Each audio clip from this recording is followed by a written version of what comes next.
And we turn to our regular look at the campaign as it plays out in social media and on the web. For that, we're joined by two journalists from the website Daily Download. Lauren Ashburn is the site's editor-in-chief, and formerly with USA Today Live and Gannett Broadcasting, Howard Kurtz is Newsweek's Washington bureau chief and host of CNN's Reliable Sources. And Lauren, this week word comes from the Obama campaign that while they are making heavy ad buys, even though the president had no primaries, they're buying much more on the web than on television. Is this new territory? It is. Take a look at the numbers. They're really impressive.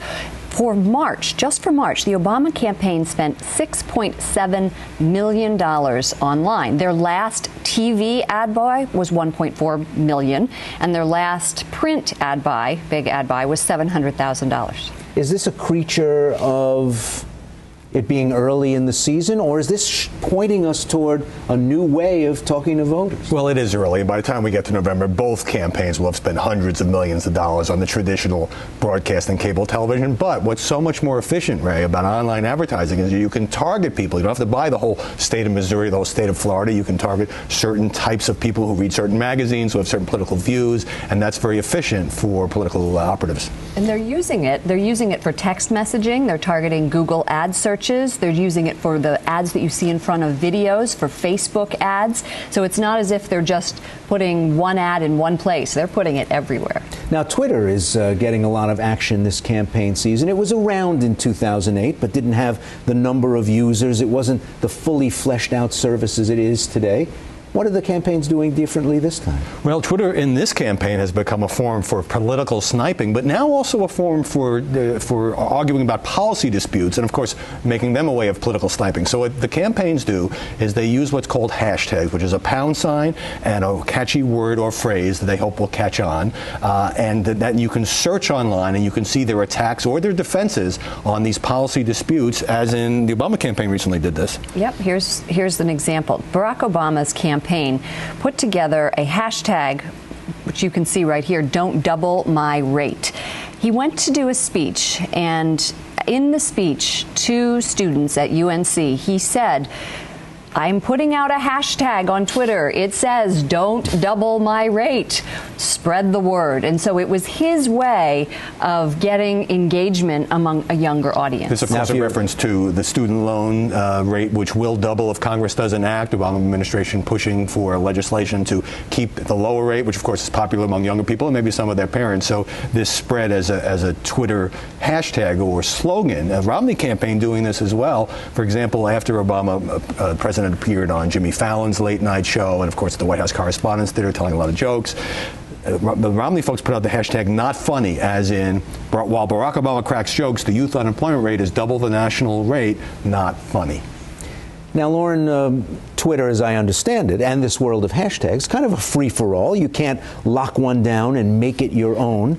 So can they be used by the other side in ways that the campaign's original use never intended? Yes. Got an email on Monday. Here's another one, for example, from the RNC. The RNC sent out a press release, and the Obama administration had used the hashtag forward. They had done a video, and it's sort of, forward into the future. It's their new slogan. Well, the Republican National Committee said, okay, we are going forward to $1.9 trillion in higher taxes. We are going forward to $491 billion in higher taxes for Obamacare, and we are going forward to deficits over $1 trillion. So you can't patent this, you can't control it. Somebody can tape it, flip it, kind of a political jujitsu, and use it satirically against the message that you intended. So if you look for hashtag forward, you'll get a bunch of Republican and Democratic messages under that rubric, right? That's correct.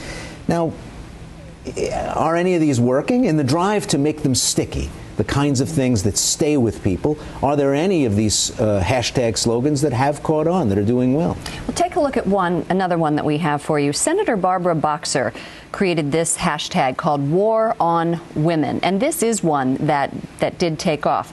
War on Women, she says, is it an imaginary hashtag War on Women when the House GOP holds a panel on women's health and no women are invited to testify? Or another one that she sent out into the Twitter sphere, is it an imaginary war on women when GOP nearly shuts down the federal government over efforts to defund family planning? And this took took on a life of its own. And Republicans, of course, dismiss this as an overheated Democratic talking point, but Twitter has become a way to spread this, especially if you've got a catchy phrase, not funny, war on women, and to get people repeating it, get people talking about it, kind of inject it into the media bloodstream. And in this particular case, you bring up the Barbara Boxer page, and who's the first poster there? Michelle Malkin. Conservative columnist Michelle Malkin, who makes fun of that notion that that there is a war on women coming from the Republican side.